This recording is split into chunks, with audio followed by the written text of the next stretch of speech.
Hello students, a very good morning to all. In our previous video, we have solved the exercise 7.1 which is related with the direct variation. First exercise में हमने direct variation को solve out करना सीखा था। Direct variation क्या था कि दो क्वांटिटी में से अगर एक क्वांटिटी बढ़ रही है तो दूसरी भी बढ़ेगी, अगर एक क्वांटिटी डिक्रीज़ हो रही है तो दूसरी भी डिक्रीज़ होगी, है ना, घटेगी। बट आज हमारी जो सेकंड एक्सरसाइज है it is based upon the inverse variation. It is based upon the inverse variation. So first of all, what do you mean by the inverse variation? Inverse variation means if we have two quantities, अगर हमारे पास to quantities हैं, ठीक है, अगर एक quantity increase हो रही है तो दूसरी क्वांटिटी डिक्रीज़ हो, ठीक है, या फिर एक क्वांटिटी डिक्रीज़ हो रही है तो दूसरी इंक्रीज़ हो, ठीक है।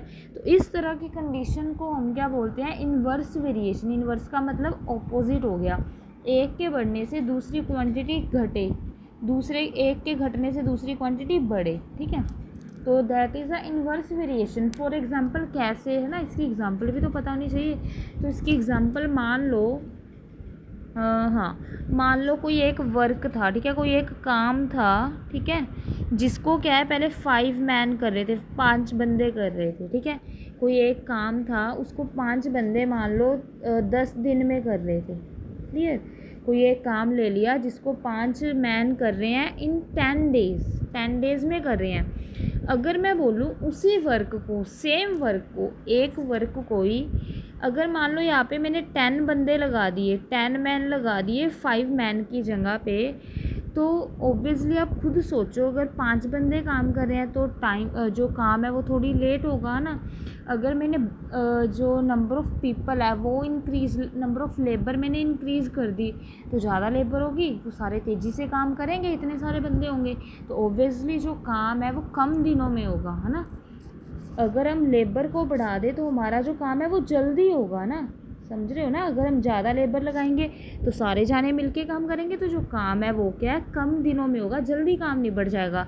तो मान लो वो जो काम है वो 5 डेज़ में हो रहा है, ठीक है। वैसी एग्जांपल ले ली, अभी हमें परफेक्ट नहीं पता, मैंने वैसे ही जस्ट ले लिया एग्जांपल, ठीक है। तो मतलब घटेगा, चाहे जितना मर्जी घटे, मैंने यहाँ पे 5 डेज़ लिख लिए, जितना मर्जी हो सकता है, वैसे यहाँ पे तो 5 ही आएंगे, बट वैसे बता रही हूँ कि बस घटेगा, हमें इतना पता चला। तो देखो यहाँ पे जो मैन थे, मैन के इंक्रीज़ होने से जो डेज़ थे वो क्या हुए हैं, डिक्रीज़ हुए हैं ना।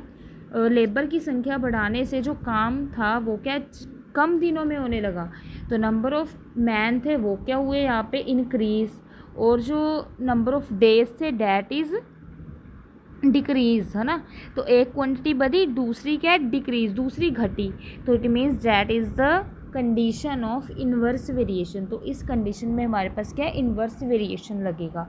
जब भी आप क्वेश्चन को, अगर आपके पास नहीं लिखा हुआ ये डायरेक्ट का है या इन्वर्स का है क्वेश्चन, तो आप खुद से पहले पहचान लोगे, आपको जो क्वांटिटीज़ दी होंगी आप उससे भी पहचान सकते हो कि it is an question of inverse और it is an question of direct variation. तो ये चीज़ इंपॉर्टेंट थी, ठीक है, इस तरह के आपने इस तरह से पहचानना है। नेक्स्ट चलते हैं एक्सरसाइज के ऊपर, ठीक है, और तो कुछ नहीं है मेनली। हाँ, अभी बताऊंगी इसके क्वेश्चंस को सोल्व आउट कैसे करना है, ठीक है, मेन थिंग है जो इन्वर्स वेरिएशन के। तो देखो कैसे, जैसे फर्स्ट क्वेश्चन है, अभी देखो हमें पहले ही बता दिया, if x and y vary inversely with each other. जो एक्स और वाई हैं वो वरी कर रहे हैं इन्वर्सली वरी कर रहे हैं। इट मीन्स ये कौन सा क्वेश्चन है, it is an question of inverse variation, ठीक है। They vary inversely to each other, then find the value of missing numbers in the given table. So हमने वैल्यू फाइंड करनी है जो इस टेबल में मिसिंग नंबर्स हैं, ये है ना, ये मिसिंग नंबर्स है ना, तो हमने इन मिसिंग नंबर्स की क्या है, वैल्यू फाइंड आउट करनी है। तो अभी वैसे क्वेश्चन पे चलने से पहले एक चीज़ समझ लो, जैसे थोड़ा सा अगर मैं रिमाइंड कराऊँ, जो डायरेक्ट वेरिएशन होता था वो कैसे होता था, जैसे मान लो कोई क्वांटिटी है, यहाँ पे डेज़ है, यहाँ पे वर्क है, कुछ भी ले लो, ठीक है। तो मान लो उसमें हमारे पास कैसे होता था, जैसे फॉर एग्ज़ाम्पल दो ही ले लो, ठीक है, यहाँ तक जैसे 5/10 देन 10/20, ठीक है। जैसे ये होता था, एक चीज़ बढ़ रही है, जैसे 5 से 10 हुआ तो दूसरी चीज़ भी बढ़ेगी 10 से 20, है ना। ये मैंने डायरेक्ट की एक एग्जांपल ले ली। एक मान लो मैं इन्वर्स की ले रही हूँ, इसी तरह से यहाँ पे डेज़ है, यहाँ पे वर्क है, ठीक है, कुछ भी ऐसा। और मान लो यहाँ पे पहले 5 से 10 हुए, देन मैंने डेज़ को ले लो एग्जांपल 10 से 5 हुए, ठीक है, लेट कर लो। तो ये क्या है, एक डिक्रीज़ हो रहे हैं, एक क्या इंक्रीज़ हो रहे हैं, ठीक है भाई। इस तरह से, सॉरी इस तरह से नहीं, जिस तरह से मर्जी ले लो। तो एक मैंने डायरेक्ट की एग्जांपल ली है, एक मैंने इन्वर्स की, ये मान लो इन्वर्स की एग्जांपल है, ये क्या डायरेक्ट की एग्जांपल है। तो मैं आपको बताना क्या चाह रही हूँ, देखो आपको पता है आप डायरेक्ट वेरिएशन का क्वेश्चन कैसे निकालते थे। जैसे मान लो यहाँ पे मैंने ये चीज़ फाइंड करनी है एक्स, तो हम क्या करते थे 5/10 इज इक्वल टू x/20 रख देते थे ना। तो इसको सोल्व करते थे क्रॉस मल्टीप्लाई करके, तो हमारे पास x की वैल्यू थी वो आ जाती थी, है ना। इस तरह से हम डायरेक्ट का क्वेश्चन करते थे। डायरेक्ट वेरिएशन में होता क्या था एक्चुअली में, जो ये जो हमें क्वांटिटीज़ दी हुई है इनकी रेशो जब हम निकालते थे कटिंग करने के बाद, तो ये रेशो हमारे पास क्या आती थी, डैट इज़ अ कांस्टेंट, है ना। हमारे पास जो भी क्वांटिटीज़ थी इन सब की रेशोज़ हमारे पास कांस्टेंट आती थी हमेशा। जैसे यहाँ पे भी 1/2 बना, सेकंड में भी 1/2 बना, सो ऑन, है ना। जो डायरेक्ट वेरिएशन होता है इसमें कटिंग करवाने पे जो इनकी रेशो है वो क्या है, सेम आती है ना। ये मैंने फर्स्ट वीडियो में भी बताया है, तो ये याद रखना है, डायरेक्ट वेरिएशन में हमेशा इनकी रेशो कांस्टेंट आती है। बट जो इन्वर्स वेरिएशन है ना, इसको सोल्व कैसे करना है और इसमें क्या चीज़ कांस्टेंट आती है ये चीज़ सुन लो। इन्वर्स में इनकी जो ये क्वांटिटीज़ है 5/10 या फिर 10/5, इनकी रेशो नहीं कांस्टेंट आएगी, क्योंकि खुद ही देख लो यहाँ पे तो 1/2 बनेगा कटिंग करवा के, यहाँ पे ओनली 2/1 बनेगा, तो इनकी रेशो नहीं कांस्टेंट आएगी। इनका क्या कांस्टेंट आएगा, जब भी आप इनको आपस में मल्टीप्लाई करोगे, वहाँ पे तो हमने उनकी रेशो निकाल ली, इसमें इनको आपस में जब आप मल्टीप्लाई करोगे ना इन्वर्स में, तो इनकी मल्टीप्लाई करने पे ये क्या है, ये कांस्टेंट वैल्यू आएगी। मतलब इनकी जो मल्टीप्लिकेशन है that is a constant term, ठीक है। कैसे 5 10 जा, यहाँ पे क्या आएगा 50 आ जाएगा, यहाँ पे भी 10 5 जा 50 आ जाएगा। तो 50 क्या है, कांस्टेंट है। तो आपको कई बार पूछ भी सकते हैं कि डायरेक्ट वेरिएशन में, जैसे मान लो यहाँ पे x क्वांटिटी है, यहाँ पे y क्वांटिटी है, तो ऐसे पूछ सकते हैं डायरेक्ट वेरिएशन में ये चीज़ कांस्टेंट होती है या फिर ये चीज़ कांस्टेंट होती है, ठीक है। जैसे डायरेक्ट में, तो डायरेक्ट में ये चीज़ कांस्टेंट होएगी, इनकी रेशो ना x/y की रेशो। अगर इन्वर्स में पूछी जाए तो इनकी मल्टीप्लाई, मतलब x/y का मतलब क्या, x मल्टीप्लाई बाय y है, तो जो इन्वर्स है उसमें क्या, इनकी मल्टीप्लाई कांस्टेंट होती है। तो ये चीज़ आपने याद रखनी है, ठीक है। डायरेक्ट में इनकी रेशो, इन्वर्स में इनकी मल्टीप्लाई कांस्टेंट होती है, ये चीज़ क्लियर होनी चाहिए आपको। उसके बाद क्वेश्चन देखोगे आपको इन्वर्स के कारण ही होता है, अगर आप पूछो क्यों, क्योंकि ये दोनों वेरिएशंस डिफरेंट होते हैं, एक इन्वर्स एक होता है डायरेक्ट। इसके बाद आ जाओ, और इसको सोल्व कैसे करना है। जैसे डायरेक्ट को सोल्व करने का सिंपल मेथड था, वैसे ही इन्वर्स को कैसे सोल्व करना है वो चीज़ भी समझ लो एक छोटा सा क्वेश्चन के साथ। मान लो हमारे पास ये है एक टेबल, ठीक है।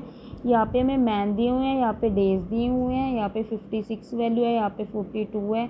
अभी मैं वैसे ही लेके चल रही हूँ, आपको जस्ट एक तरीका बताना है कि इसको सोल्व कैसे करना है, ठीक है। तो डायरेक्ट इन्वर्स, हाँ इन्वर्स को सोल्व, जैसे डायरेक्ट में तो हम सिंपल रखते हैं, अगर डायरेक्ट होता 56/42 is equal to x/14, but this is not direct variation, this is an sum of inverse variation. तो इसमें कैसे पता चलेगा, देखो इसको कैसे सोल्व आउट करना है, क्योंकि उसमें तो रेशो इक्वल होती है, मैंने आपको बताया, तो हम इनकी रेशो रख लेते हैं लाइक दिस। डायरेक्ट में तो है ना, डायरेक्ट में इनकी क्या है, रेशो कांस्टेंट होती है, तो हम इनकी रेशो ले लेते हैं इस तरह से। पर जो इन्वर्स वेरिएशन है ना, उसमें इनकी मल्टीप्लाई कांस्टेंट होती है, तो हम क्या करेंगे, इनकी मल्टीप्लाई लेंगे। जैसे 56 multiply by 42 is equal to x multiply by 14, clear. तो इसमें इस तरह से लेना है हमने, डायरेक्ट और इन्वर्स में यही डिफरेंस है। डायरेक्ट में इस तरह से लेनी है इनकी रेशो, जो इन्वर्स है उसमें इस तरह से लेनी है, इनकी मल्टीप्लाई लेते जाना है और बीच में इक्वल डालते जाना है। इक्वल तो यहाँ पे भी डालता है, यहाँ पे भी, बस यहाँ पे रेशो ली, यहाँ पे मल्टीप्लीकेशन, और सारा क्वेश्चन बिल्कुल डिक्टो है, ठीक है। सिंपली आप x की वैल्यू फाइंड आउट कर लो यहाँ से, क्लियर। तो ये चीज़ आपने याद रखनी है। अब आप सारी एक्सरसाइज खुद से कर सकते हो बिल्कुल इजीली मेथड से, ठीक है। तो अब चलते हैं फटाफट से एक्सरसाइज कंप्लीट करते हैं। हाँ तो देखो क्या है, पहला क्वेश्चन है। हाँ, ये सिंपल है, इसमें जो मिसिंग टर्म है हमने वो फाइंड करनी है। मान लो पहले इसको फाइंड कर रहे हैं, ठीक है। तो पहले इसको फाइंड करने के लिए 4 कोई भी ले लो, जैसे हम डायरेक्ट में कोई भी उठा लेते थे ना, इसमें भी फर्स्ट 2 उठा लिए मान लो हमने। तो यहाँ पे कुछ नहीं है, इसको पुट कर लो, ए पुट कर लो, ठीक है। कोई भी मान लो ए फाइंड करना है हमने, कुछ भी नेम दे सकते हो इसको। A1 इसको A1 दे दो, यहाँ पे जो डैश है इसको A2 नाम दे दो, यहाँ पे A3 दे दो, चाहे ABC दे दो, कुछ भी दे सकते हो, आपकी मर्जी है। तो इसको सोल्व कैसे करेंगे? इन्वर्स वेरिएशन का क्वेश्चन है। तो 12 multiply by A1 is equal to 16 multiply by 6। तो A1 की वैल्यू फाइंड करनी है। A1 इधर एज इट इज़, 12 क्या है इधर जाके डिवाइड में हो जाएगा, इसको कट करवाओ, यहाँ पे क्या आपका आंसर आ जाएगा। क्लियर? तो that is an question of inverse variation. तो इसी तरह से आप क्या नेक्स्ट भी सोल्व कर सकते हो। अब क्या करोगे, मान लो मैंने ये फाइंड करना है, तो ये उठा लो, ठीक है, चारों। तो यहाँ इसको A2 लेट किया था, तो क्या आ जाएगा 16 मल्टीप्लाई बाई 6, इन्वर्स के कारण मल्टीप्लाई बाई। तो A2 मल्टीप्लाई बाई 0.25 को इधर ले जाओगे, डिवाइड में हो जाएगा, इधर से हट जाएगा, देन A2 फाइंड कर लो। अगर आपके पास ये निकल गया तो इनको ले लो, चाहे इसको, आप ज़रूरी नहीं है इससे ले। एक मिनट सुनो मैं क्या कह रही हूँ। ज़रूरी नहीं है कि जो लास्ट वाला है ना अपने इसको इसके साथ ही लेना है, इसको इसके साथ भी ले सकते हो। इन दोनों को उठा लो, चाहे बीच बीच में से, ठीक है। जिस मर्जी को उठा लो, आपकी मर्जी है, जो कांस्टेंट ही आएगी इनकी रेशो। तो किसी भी दो कॉलम्स को उठा के आप सोल्व आउट कर सकते हो। सिमिलरली सेकंड क्वेश्चन भी आपने करना है, 2 क्वेश्चंस करना। नेक्स्ट चलते हैं सेकंड क्वेश्चन की तरफ।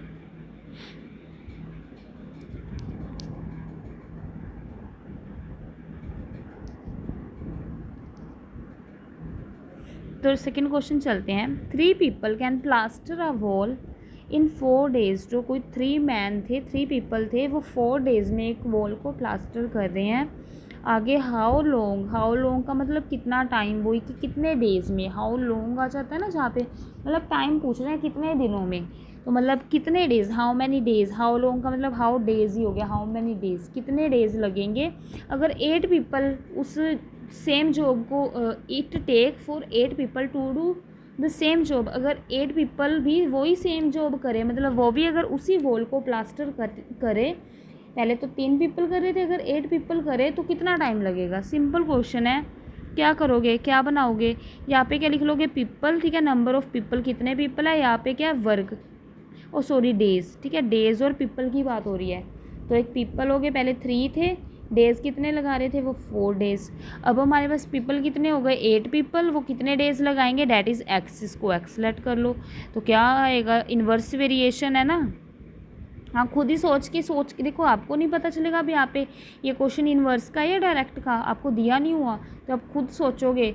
मान लो पहले 3 पीपल थे, है ना, वो 4 दिन में काम कर रहे थे, तो खुद सोच के देखो। अगर खुद सोचना पड़ेगा आपको क्वेश्चंस में। अगर 3 से 8 पीपल हो रहे हैं, तो ऑब्वियसली जो काम है वो जल्दी होगा, क्योंकि नंबर ऑफ़ पीपल बढ़ गए, तो हमारा जो काम है वो कम डेज़ में होगा। तो that is an question of inverse variation. तो खुद सोचना पड़ेगा। इन्वर्स वेरिएशन है तो इन्वर्स वेरिएशन इसी तरह से लगाते हैं। बस इसका आंसर फाइंड कर दो, 8 इधर चला गया, कट करवा दो, आ गया आंसर, ठीक है। तो इस तरह से क्वेश्चन ईजी है, बस आपने समझना है कि कौन सा क्वेश्चन है, डायरेक्ट का है या इन्वर्स का है। मेन तो थिंग हमारी यही है इन क्वेश्चन में, ठीक है। तो नेक्स्ट चलते हैं third question. A farmer has enough fodder to feed 28 animals for 5 day. कोई फार्मर है, उसके पास कोई फूड है, ठीक है। 28 एनिमल्स को देने के लिए कोई फूड है, जो उसका फूड है वो 5 डेज़ तक चल सकता है, ठीक है। 5 डेज़ तक वो इनफ है, 5 डेज़ के लिए। जो फार्मर के पास 28 एनिमल्स को देने के लिए फूड है ना, कह रहे हैं कि उसके पास जितना फूड है वो 5 दिनों के लिए चल सकता है। 5 दिनों तक वो 28 एनिमल्स खा सकते हैं, ठीक है।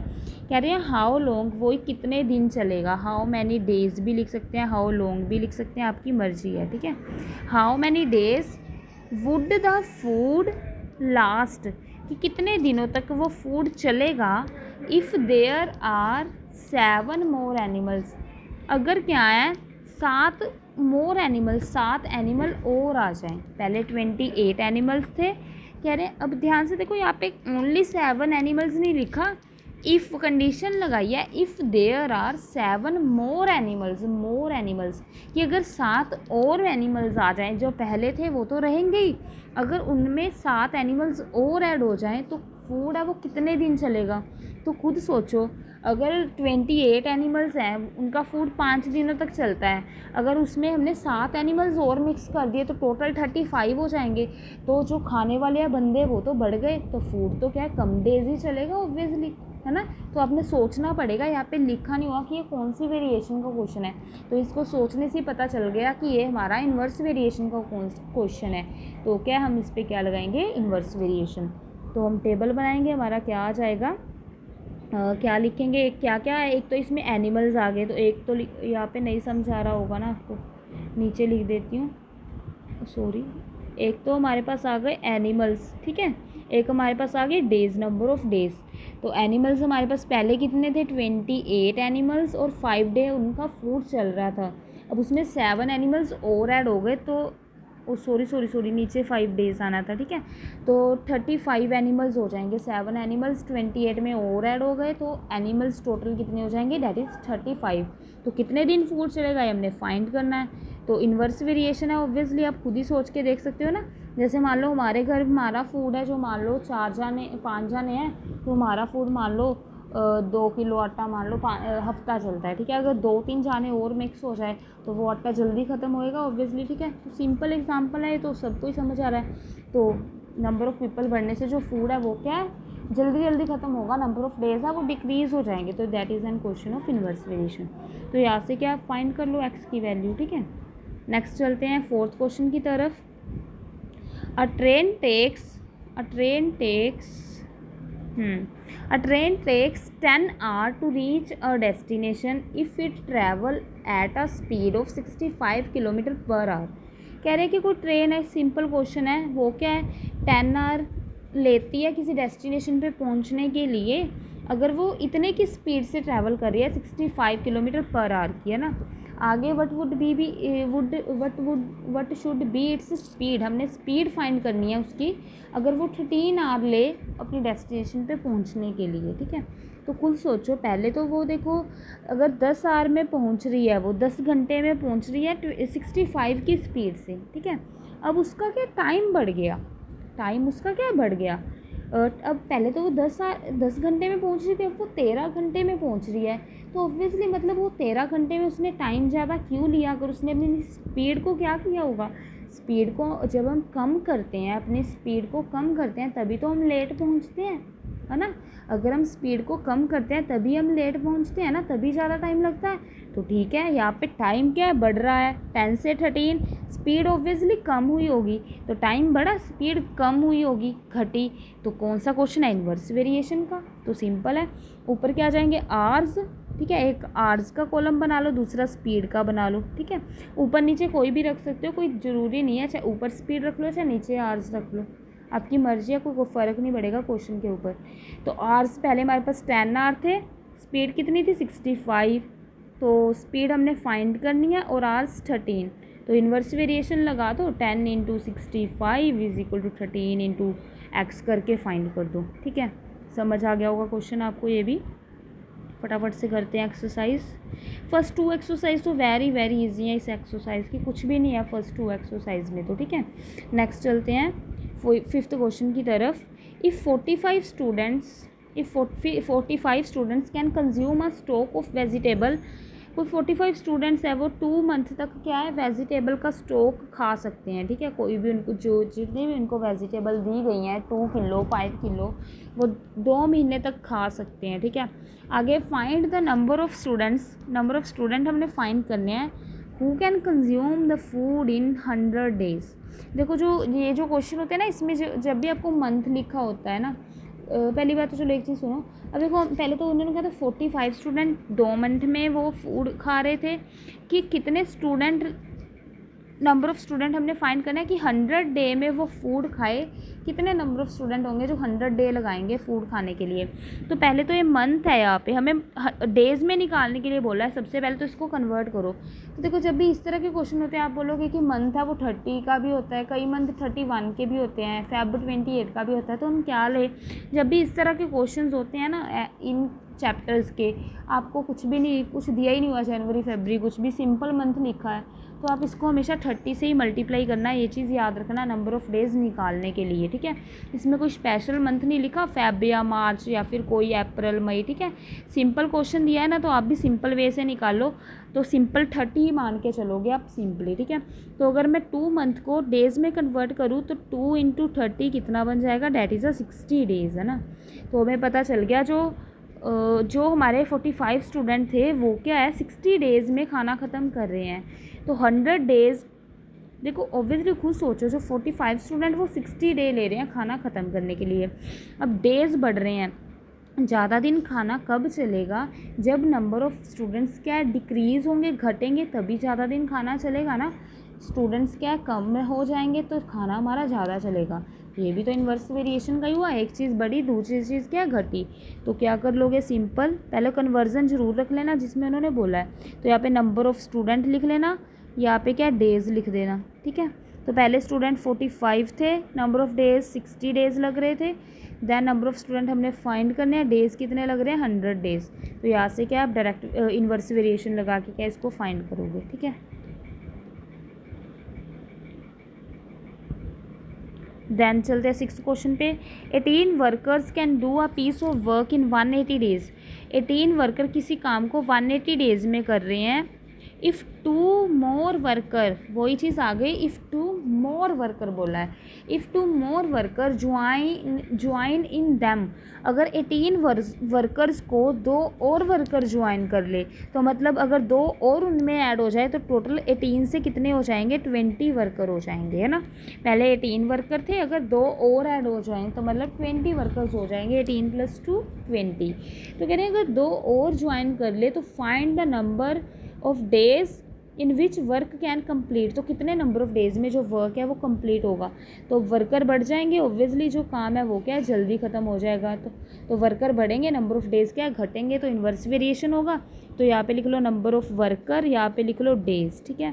पहले नंबर ऑफ़ वर्कर 18 थे, डेज़ कितने लिए 180, अब 20 हो गए, डेज़ कितने हैं यहाँ से फाइंड कर लो। क्लियर, सिंपल क्वेश्चन था, कुछ भी ऐसा नहीं था इसमें भी, इन्वर्स वेरिएशन लगा के सोल्व। देन चलते हैं 7th क्वेश्चन पे, फटाफट से करते हैं। 420 labour can complete a piece of construction work in 9 month. 420 labour है जो क्या किसी काम को 9 मंथ में कर रही हैं, किसी कंस्ट्रक्शन के वर्क को, ठीक है। आगे इन हाउ मैनी डेज़, अब देखो आगे हमें डेज़ पूछे हैं, यहाँ पे हमें मंथ में दिया हुआ है ना। तो कह रहे हैं हाउ मैनी डेज़, कितने डेज़ में अगर 120 लेबर ले ले, 420 की जगह पे 120 लेबर ले ली जाए तो वही सेम टास्क को वो कितने दिनों में कंप्लीट करेंगे। तो खुद सोचो पहले, तो यहाँ पे 420 लेबर थे, इतने ज़्यादा लेबर थे, यहाँ पे लेबर की वैल्यू कम हो गई, 120 रह गई। तो लेबर कम हो जाएगी तो जो नंबर ऑफ़ डेज़ है वो काम करने के लिए ज़्यादा लगेंगे ना। तो नंबर ऑफ़ डेज़ इंक्रीज़ हो रहे हैं, लेबर है जो वो क्या है नंबर ऑफ़ डेज़ इंक्रीज़ हो रहे हैं, लेबर क्या है डिक्रीज़ हो रही है। तो इन्वर्स वेरिएशन का क्वेश्चन है। और सेकेंडली यहाँ पे हाउ मैनी डेज़ पूछा है, बट यहाँ पे मंथ दिए हुए हैं। तो सबसे पहले क्या इसको कन्वर्ट करो इनटू द डेज़। तो 9 जनरली मैंने आपको बताया 30 लेना है ना, तो 9 × 30 ले लो, 270 आ जाएगा। 9 × 3 = 27, 270, ठीक है। तो 270 हमारे पास डेज़ आ गए यहाँ पे 9 मंथ की जगह पे। तो यहाँ पे क्या लिख लोगे, एक तो नंबर ऑफ़ लेबर लिख लोगे, नीचे डेज़ लिख लोगे, सारे एक से ही क्वेश्चन है, ठीक है। पहले 420 थे, डेज़ कितने ले रहे हैं 270। दैन नंबर ऑफ़ डेज़ हमने फाइंड करने हैं एक्स, लेबर कितनी है 120। तो इन्वर्स वेरिएशन लगाओ और क्वेश्चन सोल्व करो। 420 × 270 = 120 × x। 120 इसके नीचे ले आओ नेक्स्ट स्टेप में, मैं यही से कर देती हूँ। अब नेक्स्ट स्टेप में करो, 0 से 0 काट कूट के सारा आंसर आ जाएगा आपका, ठीक है। नेक्स्ट चलते हैं 8th क्वेश्चन पे। A factory needs 42 machines to produce a given number of article. कोई फैक्ट्री है वो 42 मशीन्स से क्या किसी भी आर्टिकल्स को बनाने के लिए 40 उसको क्या है 63 डेज़ लगते हैं और 42 मशीन्स की ज़रूरत पड़ती है, ठीक है। किसी फैक्ट्री को कोई आर्टिकल बनाने के लिए 63 डेज़ लगते हैं और 42 मशीन्स चाहिए होती है। आगे हाउ मैनी डेज़, कितने डेज़ लगेंगे अगर क्या है अगर 49 मशीन्स हो, 42 मशीन्स की जगह पे हमारे पास 49 मशीन्स हो तो कितने डेज़ लगेंगे। ऑब्वियसली अगर मशीन ज़्यादा होगी तो डेज़ तो कम ही लगेंगे ना। तो इन्वर्स वेरिएशन का क्वेश्चन है, तो यहाँ पे क्या है, नंबर ऑफ़ मशीन आ जाएंगी, यहाँ पे क्या है हमारे पास डेज़ आ जाएंगे। ठीक है, सिंपल डेज़ वाले क्वेश्चन जितने भी होते हैं सारे इन्वर्स वेरिएशन से रिलेट करते हैं। तो पहले 42 मशीन होती है, 63 डेज़ लग रहे हैं, 49 हो गई तो कितने लगेंगे फाइंड कर दो, सिंपल। ठीक है, नेक्स्ट चलते हैं 9th क्वेश्चन की तरफ। देन क्या है, a tank can be filled by 7 pipe in 36 minute. वो टैंक है वो 7 किसी टैंक को फिल करने के लिए 7 पाइप है वो 36 मिनट में फिल करते हैं। ठीक है, तो कह रहे हैं हाउ मच टाइम, कितना टाइम लगेगा अगर 7 पाइप की जगह पे 3 पाइप लगा दिए जाएं। तो 7 पाइप तो जल्दी भर रहे थे तो टाइम कम ले रहे थे, 3 पाइप क्या है धीरे धीरे भरेंगे तो ये टाइम क्या है ज़्यादा लेंगे। तो पाइप घटे हैं और टाइम क्या है ज़्यादा लगेगा, तो इन्वर्स वेरिएशन हुआ।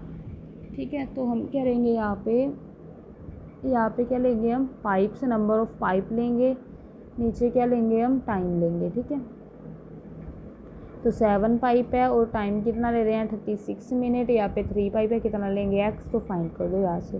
तो हमारी 7.2 कंप्लीट हुई है, that is related with the inverse variation. So ये वीडियो देख के अपनी 7.2 कंप्लीट कर लेना। नेक्स्ट वीडियो में हम 7.3 करेंगे। Thanks for watching.